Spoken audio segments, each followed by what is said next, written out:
Okay guys, at this point we have created the page in the admin panel. We created the table which will hold all the data that the customers provides in the contact for 7. We added the CSS and JavaScript files. So the next step will be to create the database which will store all the leads that comes from the contact for 7. So to do that, we'll have to open the phpMadmin from cPanel and open the database that our Wordpress is actually using. To see the name of the database, you can go to vpconfig file, which is located here, and here you will see all the details that Wordpress is actually using for your Wordpress. So the DB name, it's actually the database name. So to create another table, we'll have to go here and add the table name. So to do that, we'll use the same prefix here. Oh, I'm sorry. Let's write it. Okay. And it will be named leads. And click the go button. The first field here will be ID.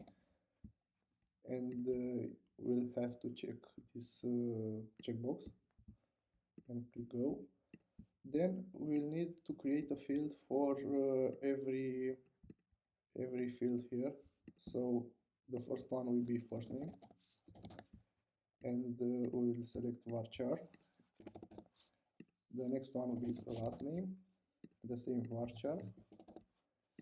Email, here we'll add only 100.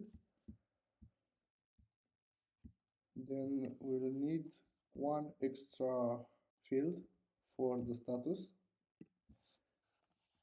Go and add here status, which will be varchar 100, and save.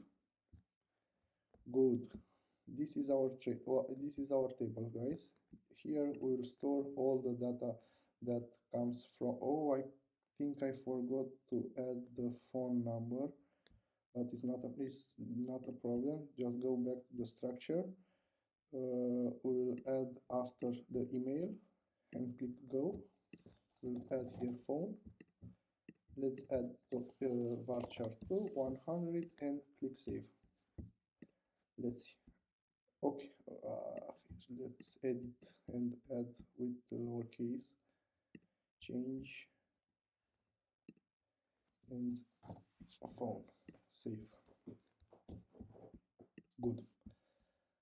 Now we have the database created. So what we need to do now is to create a function that will be triggered when the contact for 7 it's sent, when the emails is actually sent, all the validation passes.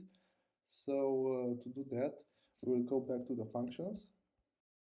Let's create the function that will handle the data that comes from contact for 7, and we'll save it to the database.